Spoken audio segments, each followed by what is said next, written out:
Hello everyone. Daily current affair series में आज हम लोग देखेंगे 1 से 3 जुलाई 2024 के करंट अफेयर। तो आते हैं आज के पहले करंट अफेयर पे।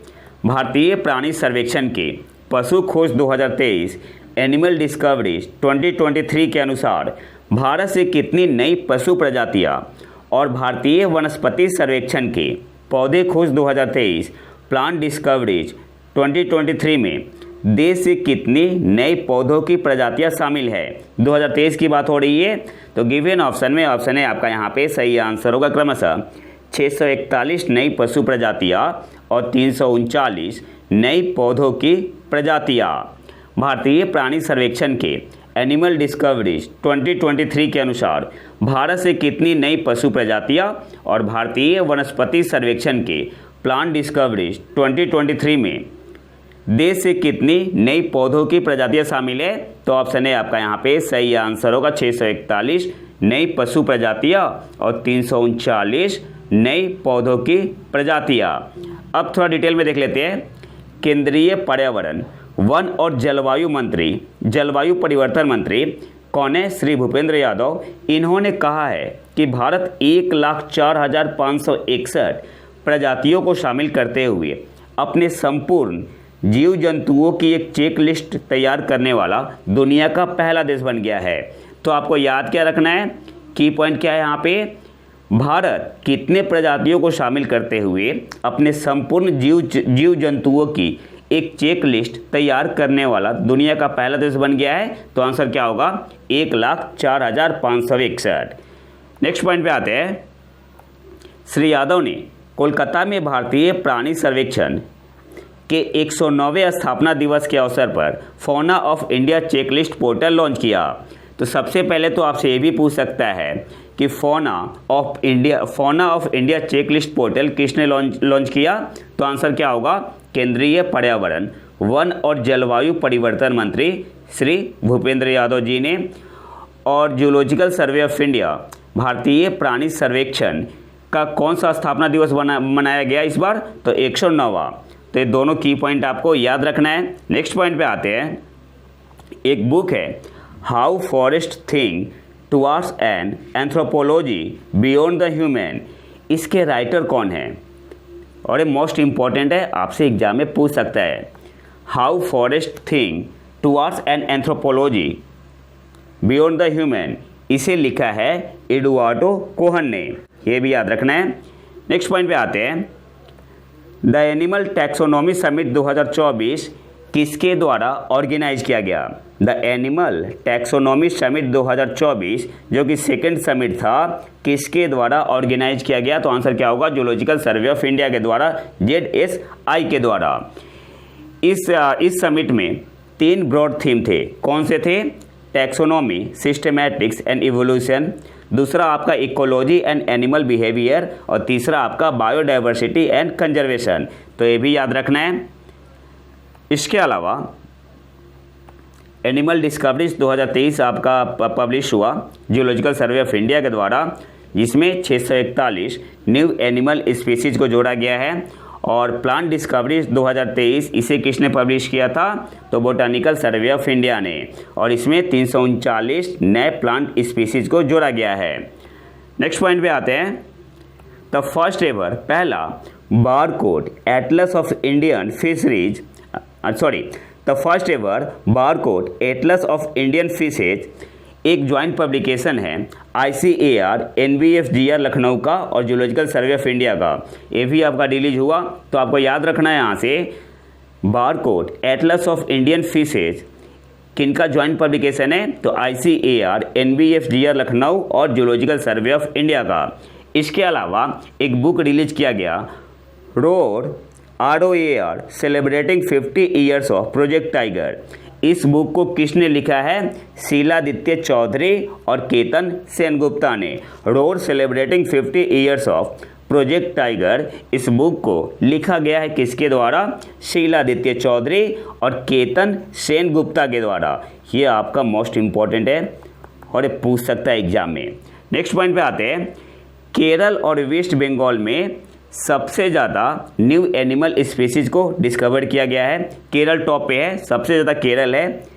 यहाँ पे डिस्कवर किया गया है 101। कितने एनिमल स्पीसीज़ को डिस्कवर किया गया है? तो सबसे ज़्यादा केरल से 101, सेकेंड स्थान पे है वेस्ट बंगाल, सेकेंड पे है आपका वेस्ट बंगाल। कितना डिस्कवर किया गया है, खोजा गया है? तो 72। और थर्ड पे है तमिलनाडु, थर्ड पे है तमिलनाडु 64 डिस्कवरी। ठीक है, तो अगर एनिमल स्पीसीज़ की बात करेंगे तो टॉप पे है केरल, और सेकेंड पे है वेस्ट बंगाल, थर्ड पे है तमिलनाडु।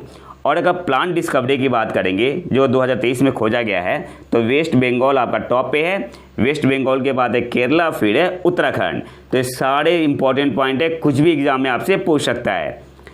अगले पॉइंट पे आते हैं।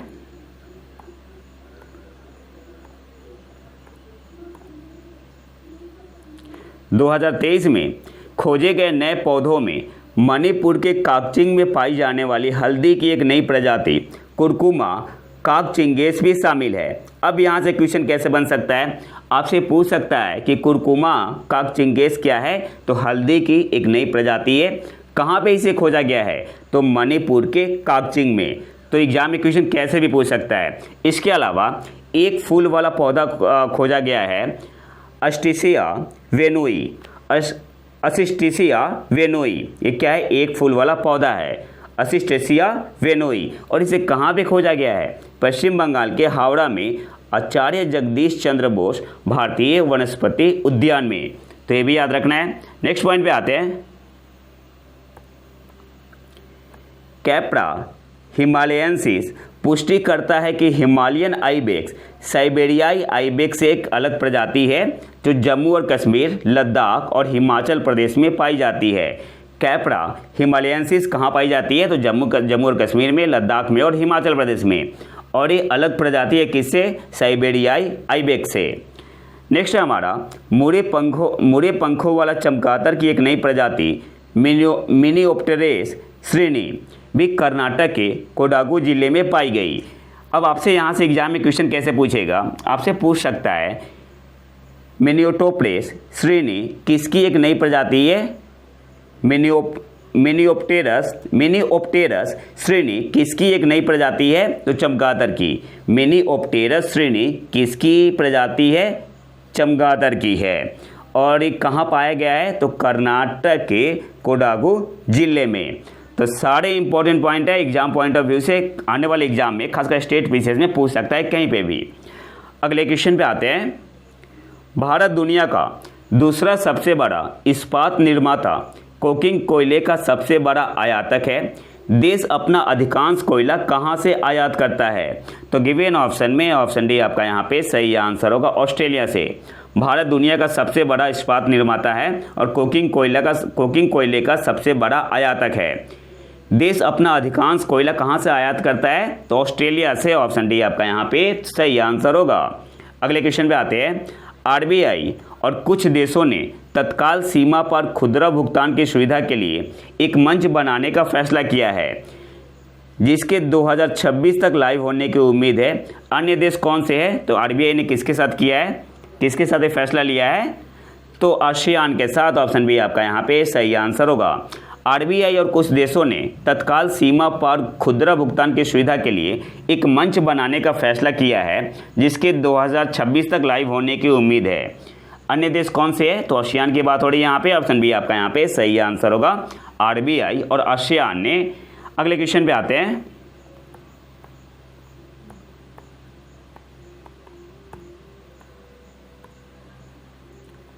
नॉर्वे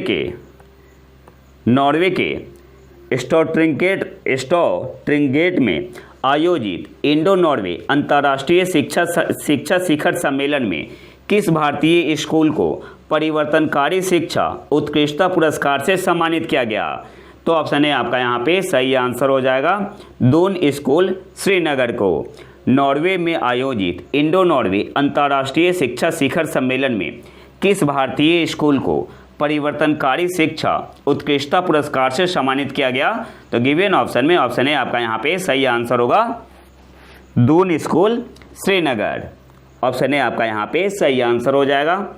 अगले क्वेश्चन पे आते हैं। हाल ही में पहला इंटरनेशनल डेयरी फेडरेशन एशिया प्रशांत शिखर सम्मेलन कहाँ आयोजित किया गया था? तो गिवन ऑप्शन में ऑप्शन सी आपका यहाँ पे सही आंसर होगा, कोच्चि, केरल में।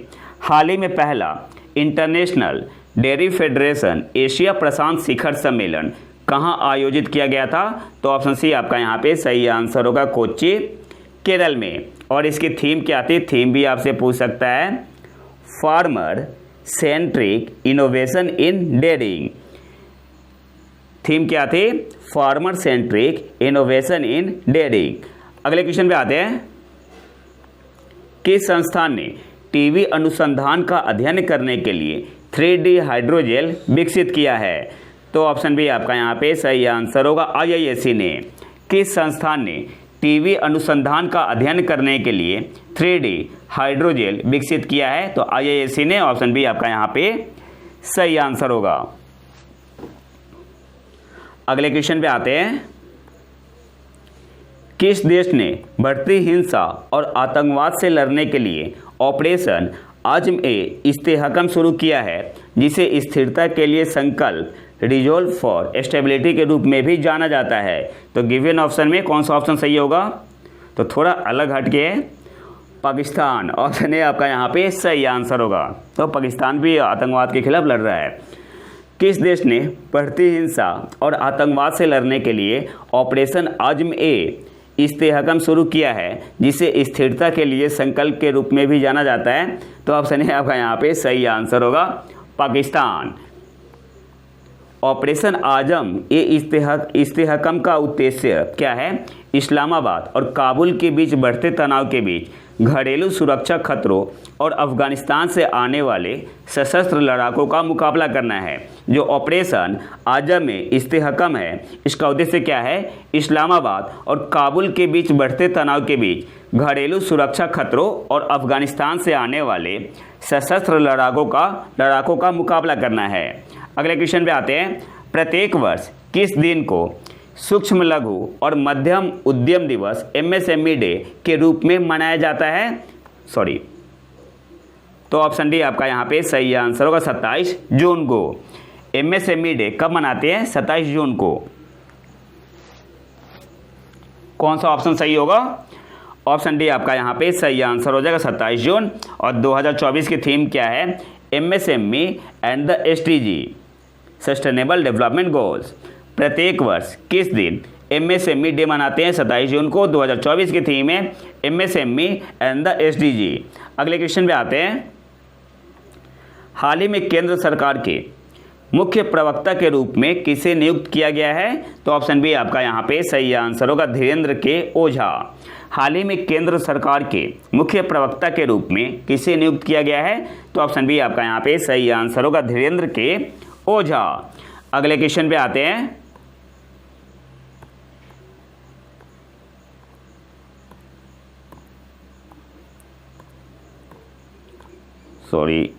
ये आगे नहीं बढ़ रहा। वित्तीय वर्ष 2023-24 में संयुक्त अरब अमीरात के साथ भारत के किस राज्य का व्यापार 2.63 बिलियन अमेरिकी डॉलर तक पहुंच गया? तो ऑप्शन सी आपका यहाँ पे सही आंसर हो जाएगा, उड़ीसा। वित्तीय वर्ष 2023-24 में संयुक्त अरब अमीरात UAE के साथ भारत के किस राज्य का व्यापार 2.63 बिलियन अमेरिकी डॉलर तक पहुंच गया? तो उड़ीसा। ऑप्शन सी आपका यहाँ पे सही आंसर होगा। अगले क्वेश्चन पे आते हैं, इसरो पहला समर्पित SSLV वाणिज्यिक मिशन, SSLV का मतलब क्या हुआ? एग्जाम में पूछ सकता है। Small satellite launch vehicle commercial mission किस वर्ष लॉन्च करेगा? तो ऑप्शन है आपका यहाँ पे सही आंसर होगा, 2026।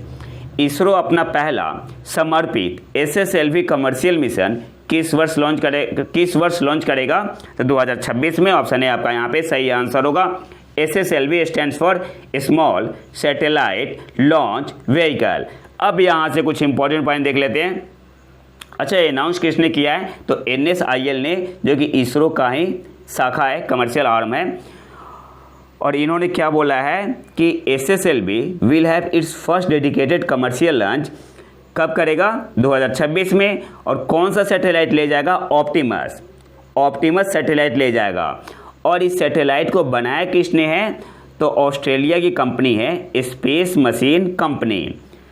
ऑप्टिमस जो सैटेलाइट है जिसे SSLV ले जाएगा 2026 में, जो कि इसरो का पहला डेडिकेटेड कमर्शियल लॉन्च होगा 2026 में। इस सैटेलाइट को किसने डेवलप किया है, किसने बिल्ड किया है? तो Australia based space machine company ने। ये भी आपको याद रखना है। इसके अलावा इस मिशन का नाम है स्पेस मैत्री। स्पेस मैत्री क्या है? ऑस्ट्रेलिया और भारत के बीच एक मिशन है जिसका नाम है स्पेस मैत्री। यहाँ पे मैत्री का मतलब क्या हुआ? Mission for Australia India's technology research and innovation. मैत्री का मतलब क्या हुआ? Mission for Australia India's technology research and innovation. तो ये भी आपका इम्पॉर्टेंट है। अगले क्वेश्चन पे आते हैं। और हाँ, सैटेलाइट का नाम भी आपको याद रखना है। सैटेलाइट का नाम क्या है? ऑप्टिमस। इसे बिल्ड किया गया है किसके द्वारा? तो ऑस्ट्रेलिया बेस्ड स्पेस कंपनी है, space machine company. Space machine company. अगले क्वेश्चन पे आते हैं। हाल ही में कौन सा देश अंतर्राष्ट्रीय सौर गठबंधन में शामिल होने वाला 100वां पूर्ण सदस्य बन गया? तो गिवन ऑप्शन में ऑप्शन सी आपका यहाँ पे सही आंसर होगा, पराग्वे। हाल ही में कौन सा देश अंतर्राष्ट्रीय सौर गठबंधन में शामिल होने वाला 100वां पूर्ण सदस्य बन गया है? सही आंसर क्या होगा? पराग्वे। ऑप्शन सी आपका यहाँ पे सही आंसर होगा। और मोस्ट इंपॉर्टेंट क्वेश्चन है, आपसे एग्जाम में पूछ सकता है। अब थोड़ा डिटेल में देख लेते हैं। पराग्वे फुल मेंबर बना है कौन से नंबर का? तो 100वें नंबर का फुल मेंबर बन गया है। इसके अलावा जो इंटरनेशनल सोलर अलायंस है, को founded by India and France, और कब हुआ था? 2015 में। और ये कहाँ पे हुआ था? जो COP21 समिट हुआ था, United nation climate change conference COP21, कहाँ पे? पेरिस में। तो ये छोटे छोटे की पॉइंट भी आपको याद रखने हैं। और अगर टोटल की बात करें इंटरनेशनल सोलर अलायंस में, अब तक 119 देशों ने सिग्नेचर किया है, जिसमें 100 क्या बन गए हैं? फुल मेंबर बन गए हैं। 100 have completed the ratification process. और 100वां कौन बना है? 100वां बना है पनामा। और जिन्होंने साइन किया है वैसे देशों की संख्या कितनी है? 119 है। और जिन्होंने कंप्लीट किया है ratification process to becomes full member, उनकी संख्या कितनी है? 100 है। 100 कौन सा देश बना है? पराग्वे बना है। 100वां कौन सा देश बना है? पराग्वे बना है। और 99वां मेंबर कौन बना था? पिछले महीने में मई में तो स्पेन बना था। ये भी याद रखना है। 99वां कौन सा देश बना था फुल मेंबर? स्पेन। और 100वां कौन सा बना है? पराग्वे। अगले क्वेश्चन पे आते हैं।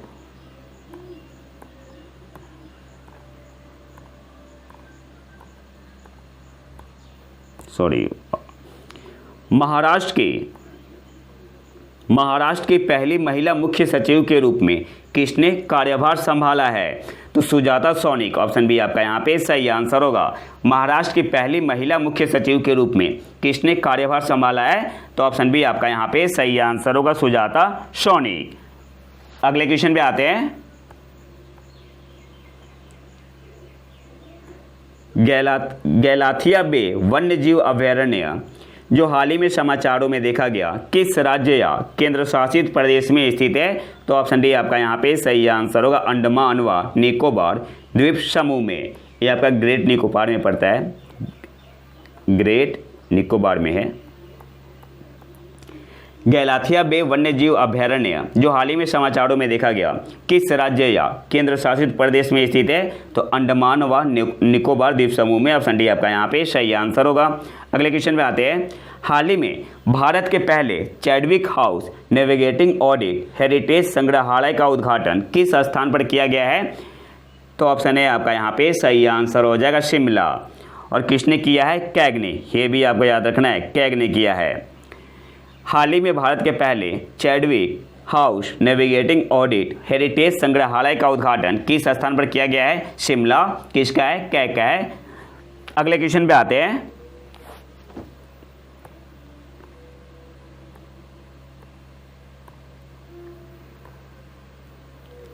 हाल ही में उत्तर प्रदेश सरकार ने किस जिले में बायोप्लास्टिक पार्क स्थापित करने का निर्णय लिया है? तो लखीमपुर खीरी। ऑप्शन सी आपका यहाँ पे सही आंसर होगा।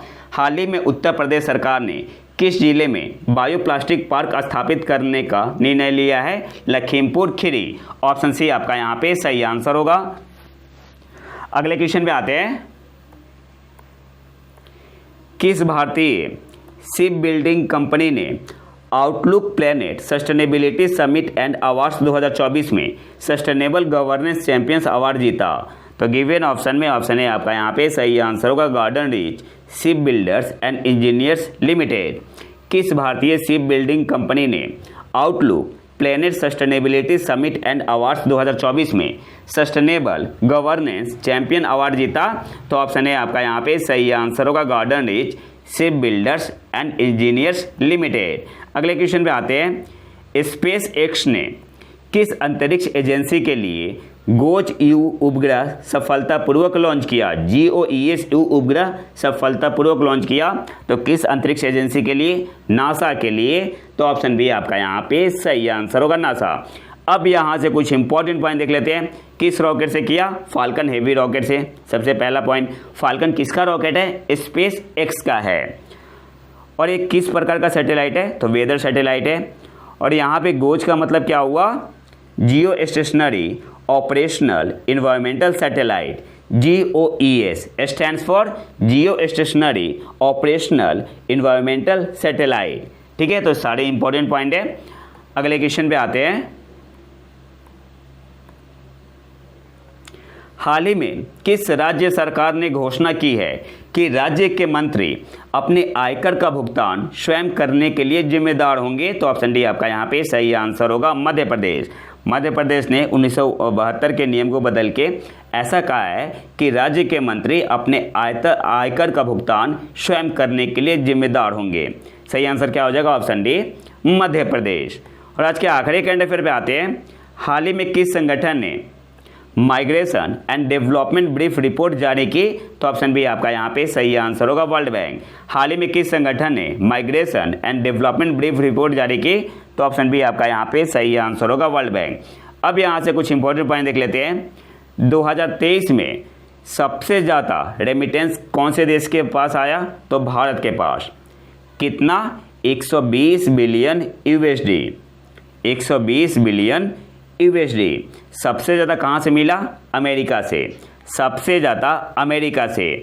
अमेरिका के बाद संयुक्त अरब अमीरात UAE से। सबसे ज़्यादा अमेरिका से आया, अमेरिका के बाद आपका UAE से। अच्छा, सेकंड पे कौन था? सबसे ज़्यादा रेमिटेंस तो इंडिया को मिला। इंडिया के बाद मैक्सिको। इंडिया के बाद मैक्सिको। मैक्सिको के बाद चीन। मैक्सिको के बाद चीन। चीन के बाद आपका फिलीपींस। चीन के बाद आपका फिलीपींस। और फिलीपींस के बाद पाकिस्तान। इसके अलावा जो सबसे इम्पोर्टेंट पॉइंट आपको याद रखना है, वर्ल्ड बैंक ने कहा है, अनुमान लगाया है कि जो रेमिटेंस आएगा 2024 में इंडिया में वो कितना होगा?